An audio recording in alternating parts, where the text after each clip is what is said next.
আল্লাহ তাবারক ওয়া তাআলা কোন বান্দা সারা জীবন নামাজ পড়ে নাই, সারা জীবন রোজা রাখে নাই, সারা জীবন একবারও হজ করে নাই, যাকাত দেয় নাই, হকগুলো কার? কার হক এগুলো? আমার সাথে একটু কথা বলতে হবে। হকগুলো কার?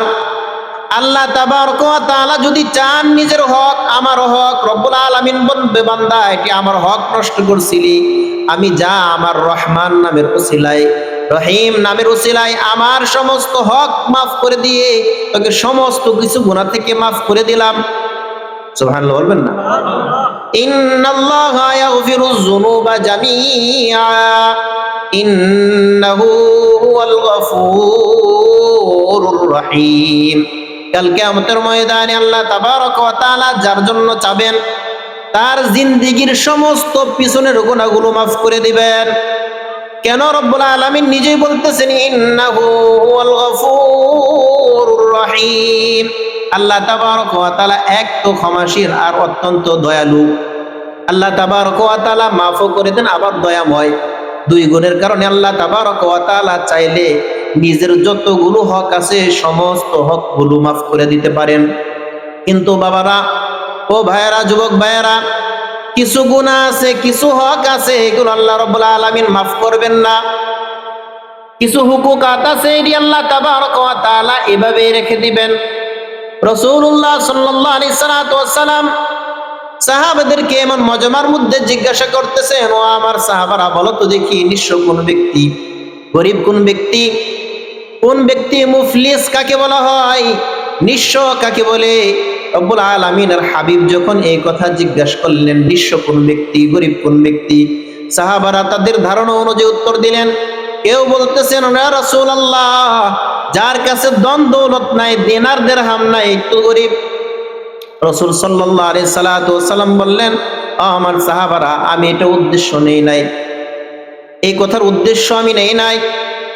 রব্বুল আলামিনের হাবিব বলেন, কাল কিয়ামতের ময়দানে কিছু মানুষ এমন হবে, আমল নামার পাহাড় নিয়ে কিয়ামতের ময়দানে উঠবে। তার আমল নামা এত বড় হবে, দেখা যাবে যে পাহাড় সমপরিমাণ আমল নিয়ে এসে ওই ময়দানে মাহশারে উঠছে।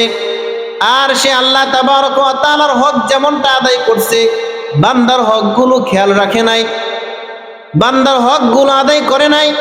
কোন জায়গায় দোকানে বসে বসে চা খাইছে, অন্যের গীবত করছে। আছে কিনা এমন লোক সমাজে? নাই। চা খাইছে, অন্যের গীবত করছে।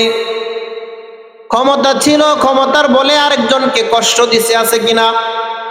ক্ষমতা ছিল, ক্ষমতা বলে অন্যকে মিথ্যা মামলা দিয়ে কষ্ট দিছে। আছে কিনা? ক্ষমতা ছিল, নিজে টাকা দিয়ে কিনে সাক্ষী কি করছে? বানায় নিছে, মিথ্যা মামলার সাক্ষী বানায় নিছে।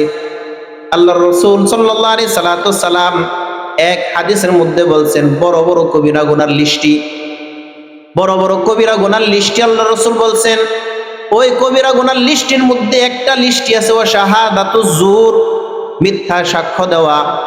মিথ্যা সাক্ষ্য যেই ব্যক্তি দেয়, ওই ব্যক্তি কয়েক টাকার আশায়, কয়েকটা টাকা কামানোর আশায়, নাম যশ খ্যাতি ইত্যাদির আশায় নিজের কয়েকটা পয়সা পকেটে আসবে অথবা সুনাম সুখ্যাতি আসবে, এই আশায় সে জাহান্নামকে ক্রয় করে নেয়। নাউজুবিল্লাহ বলবেন না? আচ্ছা, যদি মিথ্যা সাক্ষী না দিত কেউ, তাহলে এই যে সমাজের মধ্যে যে মিথ্যা মামলাটি হয়, সাক্ষী কোথা থেকে জোগাড় করে? যদি খোদার ভয়, আল্লাহ তাআলার ভয় অন্তরে থাকতো, মিথ্যা সাক্ষ্য কেউ দিতে যাইতো না। ওই ব্যক্তি কিয়ামতের দিন পাহাড় সমপরিমাণ আমল নিয়ে দাঁড়াবে। আর এক ব্যক্তি আসবে, বলবে, রব্বুল আলামিন, এই ব্যক্তি জান্নাতি নাকি? হিসাব নিকাশ এখনো বাকি আছে, তার সাথে আমার সাথে লেনদেন আছে। কি লেনদেন? দুনিয়াতে তার সাথে চলছিলাম, তার ক্ষমতা ছিল, কিছু বলতে পারি নাই। একদিন ধমক দিয়ে আমাকে একটা থাপ্পড় মারছিল, ওই দিন সাহস ছিল না, ক্ষমতা ছিল না আমার। সে ক্ষমতাবান ছিল, আমাকে সে কি করছে? বেইজ্জতি করছে, মানুষের সামনে আমাকে কষ্ট দিছে, মানুষের সামনে আমার সমালোচনা করে আমার মানহানি করছে। আজকে এর মুআমালার, এর লেনদেন আমার কি করেন? পরিশোধ করে দেন তার পক্ষ থেকে।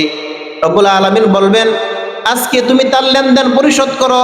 লেনদেন পরিশোধের উপায় একটাই থাকবে, একমাত্র আমল নামা, অন্য কোনো উপায় নাই, অন্য কোনো উপায় নাই। ও ওই ব্যক্তি আসবে, তার আমল নামা থেকে এক অংশ নিয়ে যাবে,